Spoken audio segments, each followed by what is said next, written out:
mana subscribing sannan kuma ka danna alamar ƙararrawar sanarwa domin samun labaranmu kai tsaye da zarar mun ɗora.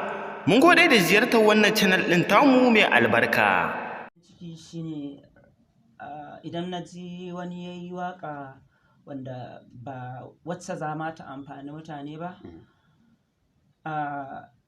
ina ɗaukar abin kamar rashin sanin ma abin da ya kamata. Don sanin abin da ya kamata shine ka yi abin da zai amfani al'umma, kuma ya amfane ka, ya amfani bayanka, a yi alfahari da kai ko kana nan ko baka nan. Wannan shine abin da na sani, shine kuma nake gani, ba wai just kawai ina sha'awa bari in yi ko maya ne. Dan akwai salo da mawaƙa suke da shi, akwai abin da mutum yana ji yana sanama kawai sai ya saki layi kawai dan yana buƙatar wai kawai a ji shi, a ja hankalin masu ya ja hankali, bari in yi abin da kawai ni dai a ji ne. So don haka ba zan yi abin da zai zama wani mai amfani ba. Shine za ga wani kawai ya ɗauki salon da bai kamata a ce a kan shi ya taho ba. Abakar, aiki da kuma ƙoƙarin samar da abin da zai amfani shi kansa mai sauraron, ba wai kawai ina tsaya kawai ina kawo abin da na ga dama bane. A'a, ina kawo abin da nake zan yi tunanin kai kanka zai amfane ka, sa'annan ya taɓa wasu har ni kaina ma ya amfane ni. kamar a waka akan ji kafiye sai karin Hausa da yawa. Hausa. Wai shin kai Bahaushe ne kai ko kuma kai karanta Hausa ne a makaranta? To ni gaskiya ba Bahaushe ba ne. Awo.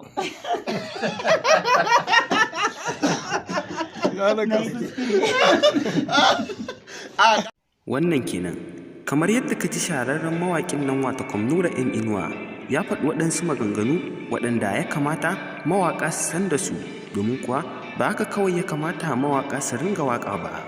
Kamar yadda ka ji dai daga bakin Nura Inuwa ya faɗi cewa bai kamata mawaƙa su ringa kawai waƙa ba tare da sun tantance me za su faɗa ba, kamar yadda a yanzu haka wasu mawaƙan suke yi a yanzu. Kasancewa dai mai sauraro, kowanne mawaƙi burinsa shine a ringa sauraronsa a duniya, do inda ya zagaya ya ji ana jinsa. Shi kuma Nura Inuwa ya faɗi cewa da yawa mawaƙa kawai suna faɗa abubuwa ne waɗanda ba su dace ba, ko su saki layi kawai don a ji su. Shi Nura Inuwa ya ce wannan ba salansa ba ne ba, yana son ya yi abin da zai ƙaru da mutane, haka shi ma zai ƙaru da wannan waƙar da ya yi. Kamar yadda dai ka ji daga bakin mawaƙin Nura Inuwa.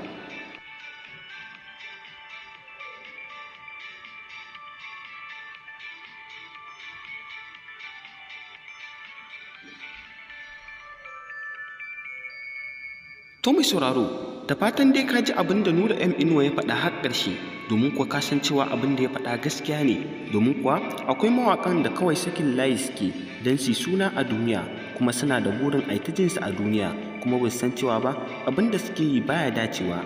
Ka san cewa dai mai sauraro, mawaƙi Nura Inuwa yana tsayawa ya tsara waƙarsa, hakan ne sa a yanzu haka mawaƙin yake da masoya a duniya tari, inda a yanzu haka ana cewa babu mawaƙin da ya kai shi masoya, da kuma daɗewar da mutum ya yana tashi ba zai kai Nura Inuwa ba. Kasancewa dai mai sauraro, mawaƙi Nura Inuwa da shi da Umar Sharif sun daɗe suna tashi, domin kuwa kaf a cikin mawaƙa yanzu na arewa, ko kuma mu ce kaf a cikin mawaƙa na Hausawa waɗanda suke waƙan nanaye, babu wanda ya kai Nura Inuwa da kuma Umar Sharif daɗewa, domin kuwa kasancewa su ne suka daɗe suna tashi kuma ana jin su, wanda har yanzu haka ana jin su, ba a daina jin su ba a duniya.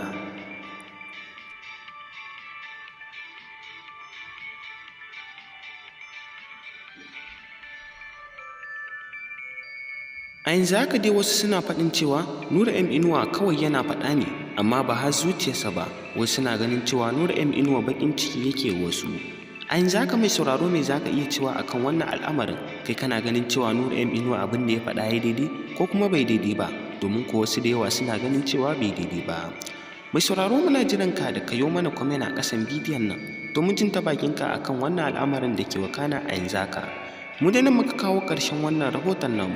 kada kasance da wannan tasha a koda yaushe ta hanyar dangwala mana alamar subscribing, sannan kuma kada ka manta ka danna mana alamar ƙararrawar sanarwa, domin ta haka ne za ka ringa samun labaran mu kai tsaye da zarar mun ɗora. Mun gode da ziyartar wannan channel ɗin tamu mai albarka.